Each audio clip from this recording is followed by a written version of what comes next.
မင်္ဂလာပါရှင်ဒီနေ့မှာတော့ SSH အကြောင်းလေးကိုအနည်းငယ်လေး sharing လုပ်သားပေးမှာဖြစ်ပါတယ်အဲဆိုရင်ပထမဆုံးအနေနဲ့ပေါ့နော် SSH ဆိုတာကဘာလဲပေါ့နော် SSH ဆိုတာကကြတော့ secure protocol တစ်ခုဖြစ်ပြီးတော့ဒီ server တွေပေါ့နော်ကွန်ပျူတာတွေတစ်ခုနဲ့တစ်ခုနဲ့ကိုremote connect လုပ်လို့ရတဲ့ protocol ပဲဖြစ်ပါတယ်အဲ့တော့ဥမာအပြင်ကိုတွေဒီ personal computer ပေါ့နော်ဒီ local computer personal computer ကနေပြီးတော့ရုံးမှာရှိတဲ့ computer ကိုလှမ်းပြီးတော့ access လုပ်ချင်တာမျိုးအခြား remote တနေရာမှာရှိတဲ့computer ကိုလှမ်းပြီးတော့ access လုပ်ချင်တဲ့အခါမျိုးမှာဆိုရင် SSH ကိုသုံးပြီးတော့access လှမ်းလုပ်ကြပါတယ်ပေါ့နော်အဲ့တော့ဒီ SSH ကိုဘယ်လိုမျိုးသုံးလို့ရလဲဆိုရင်များသောအားဖြင့် SSH မှာဆိုရင်ကclient နဲ့server ဆိုပြီးတော့နှစ်ဖက်ရှိမယ်ပေါ့နော်အဲ့တော့ server လို့လည်းခေါ်တယ်ခါလီကြရင် SSH daemon လို့လည်းခေါ်တယ်ပေါ့အဲ့တော့ဒီဘက်မှာဥမာအပြင်ဆိုရင်ဒီမှာရှိတဲ့ server ကိုဒီဘက်ကလှမ်းပြီးတော့ဒီဘက်မှာရှိတဲ့ client ကနေပြီးတော့ SSH နဲ့လှမ်းပြီးတော့ connect လုပ်ချင်တယ်ပေါ့ဟုတ်ပြီအဲ့ဆိုရင် connect လုပ်ချင်တယ်ဆိုရင်ပထမဦးဆုံးအနေနဲ့ဘာလို့မလဲဆိုရင်တော့ SSH လိုပါမယ်အဲ့တော့ SSH ကိုယ့်ရဲ့ computer မှာ install လုပ်ထားပြီးသားလားမလုပ်ထားသေးဘူးလားဆိုတာကိုသိချင်ရင် SSH -v အကြီးဆိုပြီးတော့ရိုက်ကြည့်လိုက်မယ်ဆိုရင်version ပေါ့နော် open SSH version ကြလာမယ်ဆိုရင်ဒါကကိုယ့်ရဲ့ computer မှာ SSH က install လုပ်ပြီးသားဖြစ်ပါတယ်အဲ့တော့ SSH ကို install မလုပ်ရသေးဘူးဆိုရင်တော့ကိုကclient ဘက်ကအနေနဲ့သုံးချင်တယ်ဆိုရင် open SSH client ဆိုတဲ့ software ကို install လုပ်ရမှာဖြစ်ပြီးတော့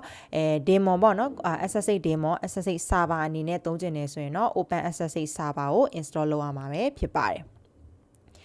ဟုတ်ပြီအဲ့ဆိုရင်ဥမာအဖြစ်ပေါ့နော်ဒီ server ရဲ့ host name ကဘာလဲဆိုရင် kine.remote.com ဖြစ်ပြီးတော့သူ့ရဲ့ IP address က1234ပဲဆိုကြပါစို့ဒီ server ကိုဒီဘက်က SSH client လေးကနေပြီးတော့လှမ်းပြီးတော့ access လုပ်ကြည့်မယ်ပေါ့နော်အဲ့တော့ဒီ SSH server နဲ့ဆိုင်တဲ့ setting တွေကကြတော့ဒီပတ်လန်းကြောင်းမှာကြည့်လို့ရပြီးတော့ SSH client နဲ့ဆိုင်တဲ့ configuration တွေကိုကြတော့ဒီ file လေးမှာလာပြီးတော့ကြည့်လို့ရပါတယ်အဲ့တော့ file ကိုတော့ဒီမှာထည့်ပြီးတော့မပြထားတော့ပါဘူးပို့ပြီးတော့အသေးစိတ်ကြည့်ချင်တယ်ဆိုရင်တော့ internet မှာဒီ SSH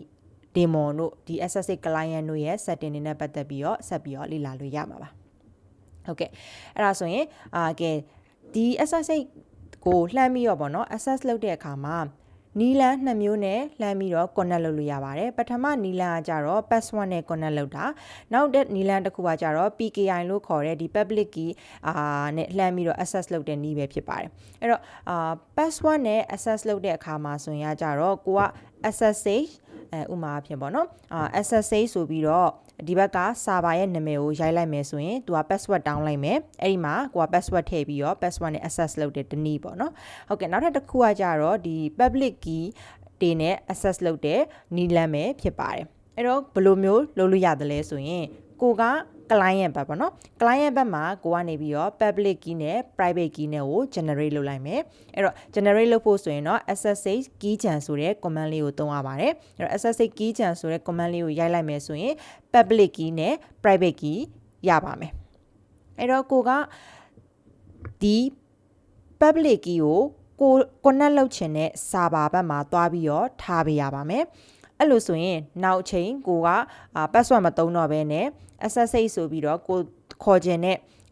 ဒီ remote ရဲ့ address ပဲဖြစ်ဖြစ်ပေါ့နော် IP address ကိုပဲရိုက်လိုက်တဲ့ခါကျရင် password မတောင်းတော့ဘဲနဲ့တခါတည်းတန်းပြီးတော့ connect လုပ်လို့ရသွားပါမယ်ဟုတ်ပြီအဲ့ဆိုရင်ဒီ public key ကိုပေါ့နော်ဟိုဘက်က remote server ကိုဘယ်လိုမျိုးလှမ်းပြီးတော့ copy လှမ်းပို့လို့ရတယ်လဲဆိုရင်ဒီ command လေးကိုသုံးလို့ရပါတယ် SSH copy ID ဆိုပြီးတော့ဒီဘက်မှာကိုလှမ်းပြီး access လုပ်ချင်တဲ့host name ဒါမှမဟုတ်ရင်လည်း IP address ကိုသုံးလိုက်မယ်ဆိုရင်ဒီ public key ကိုဒီဘက်က remote server ရဲ့ authorized key နေရာမှာသွားပြီးတော့ copy သွားလုပ်ပေးပါမှာဖြစ်ပါတယ်အဲ့ဒါဆိုရင်နောက်တစ်ကြိမ်ပေါ့နော် SSH နဲ့ connect လုပ်တဲ့ခါကျရင်password မတောင်းတော့ဘဲနဲ့တခါတည်းဒီ public key private key နဲ့ပဲ connect လုပ်လို့ရသွားမှာပဲဖြစ်ပါတယ်ဟုတ်ကဲ့အဲ့ဆိုရင်တော့ဒီနေ့ကတော့ SSH ရဲ့အကြမ်းမြင်လေးကိုပြပြသွားပေးတာပဲဖြစ်ပါတယ်အားလုံးကျေးဇူးတင်ပါတယ်ရှင်